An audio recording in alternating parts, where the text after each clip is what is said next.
Hello my dear students, आज हम देखेंगे क्लास 3 का हिंदी का PT1 एग्ज़ामिनेशन का पेपर। तो जैसा कि आप देख सकते हैं सब ये एग्ज़ाम आपका 90 मिनट्स का होने वाला है, 40 मार्क्स का। आपके लिए ये रिटन एग्ज़ाम पहली बार होगा तो बच्चे थोड़ा सा घबरा जाते हैं। बहुत आराम से आप इस पेपर को सॉल्व करेंगे। इसमें क्या क्या आएगा मैं आपको बता देती हूँ। सबसे पहले आपका एक रीडिंग पैसेज आएगा जो कि आपकी किताब में से किसी भी कहानी में से हो सकता है। ये कहानी आपके किताब की ही होगी और इसके प्रश्न का उत्तर लिखते समय आपको ध्यान रखना है कि जो उत्तर है वो पैराग्राफ में से ही ढूंढ कर लिखना है।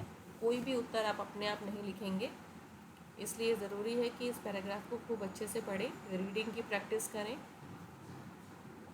इसके बाद आपका लेखन का सेक्शन होगा जिसमें कविता की कुछ पंक्तियाँ आएंगी, जो भी कविता आपने पढ़ी है। एक दो प्रश्न आपके आएंगे, जो भी कविता या कहानी आपने पढ़ी है अपनी वीणा किताब में से।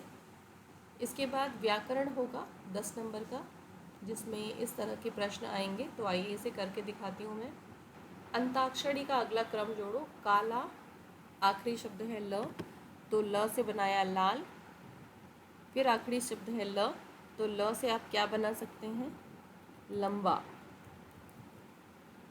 लंबा लिख सकते हैं आप इसमें। इस तरह से आपको अंताक्षरी वाला क्वेश्चन करना है। विलोम शब्द चलना, इसका हो जाएगा रुकना। वाक्य बनाओ, गुस्से से लाल होना यानी कि बहुत गुस्सा करना। इसका वाक्य, इसका मीनिंग है बहुत गुस्सा करना, और गुस्से से लाल होना का आपको मीनिंग नहीं लिखना है, वाक्य बनाना है।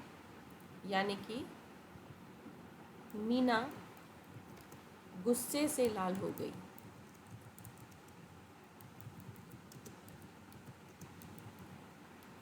आप ध्यान रखेंगे, आपको इसका मीनिंग नहीं लिखना है, आपको इससे वाक्य बनाना है गुस्से से लाल होना का। अर्थ बताओ। प्रणाम, प्रणाम का अर्थ होता है नमस्कार। काम वाला एक शब्द लिखो। काम वाले वो शब्द होते हैं जिसके लास्ट में ना आता है, जैसे लिखना, सोना, पढ़ना, चढ़ना। इस तरह से बहुत सारे शब्द हो सकते हैं। संज्ञा, चालाक जानवर। तो चालाक जानवर के लिए आपसे संज्ञा पूछिए, तो चालाक जानवर कौन सा होता है आपको पता है? लोमड़ी। लोमड़ी को हम चालाक जानवर पूछते हैं और लोमड़ी एक संज्ञा है। कैसा लाल, किसके जैसा लाल? सेब जैसा लाल हो सकता है, खून जैसा लाल हो सकता है, क्योंकि ये चीज़ें लाल ही होती हैं। विलोम, विलोम यानी उल्टा। सुख, दुख। पर्यायवाची शब्द चांद। चांद को और हम किस नाम से बुलाते हैं वो आपको लिखना है। चांद को हम क्या कहते हैं? शशि।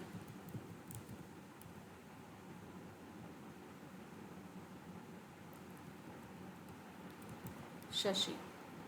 चंद्रमा। चंद्र बिंदु वाला कोई भी एक शब्द लिखना है। दांत, दांत हो सकता है, सांप हो सकता है जिसमें चंद्र बिंदु आता है। कोई भी एक शब्द आपको लिखना है। फिर इसके बाद है क्रिएटिव राइटिंग, जिसमें आपको 5 वाक्य लिखने होते हैं। तो ये उसी में से आएगा जो चैप्टर आपका 1, 2, 3 है।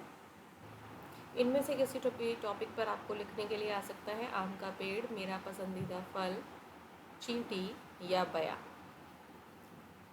क्रिएटिव राइटिंग के बाद हम आगे बढ़ते हैं वर्तनी की ओर, जिसमें आपकी स्पेलिंग टेस्ट किया जाएगा। स्पेलिंग टेस्ट के आपके 5 क्वेश्चंस आएंगे।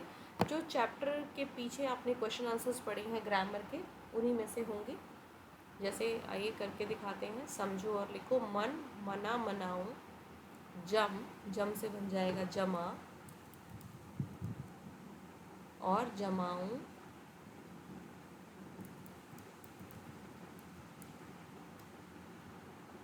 तो आप अपनी किताब के चैप्टर के पीछे जो क्वेश्चन आंसर्स हैं और जो ग्रामर पार्ट है उसको ज़रूर करेंगे, भाषा की बात को।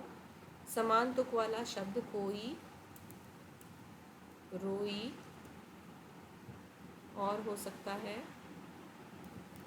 सोई। बड़े ऊ की मात्रा का एक शब्द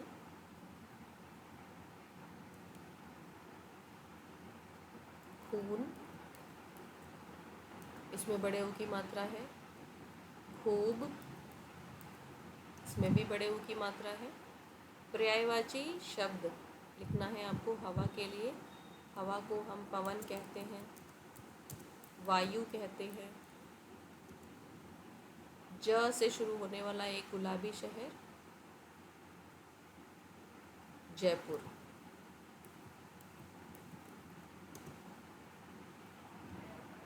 इसके बाद ये क्रिएटिव राइटिंग होगी। क्रिएटिव राइटिंग कोई कंफर्म नहीं है, हो भी सकती है, नहीं भी हो सकती। तो इस तरीके से आपको पेपर आएगा, और पेपर में कोई भी चीज़ आप ना छोड़ें, बहुत ध्यान से पढ़ के जाएं। चैप्टर के बाद जो भाषा की बात होती है उसका ज़रूर आप बार बार प्रैक्टिस करें। Thank you.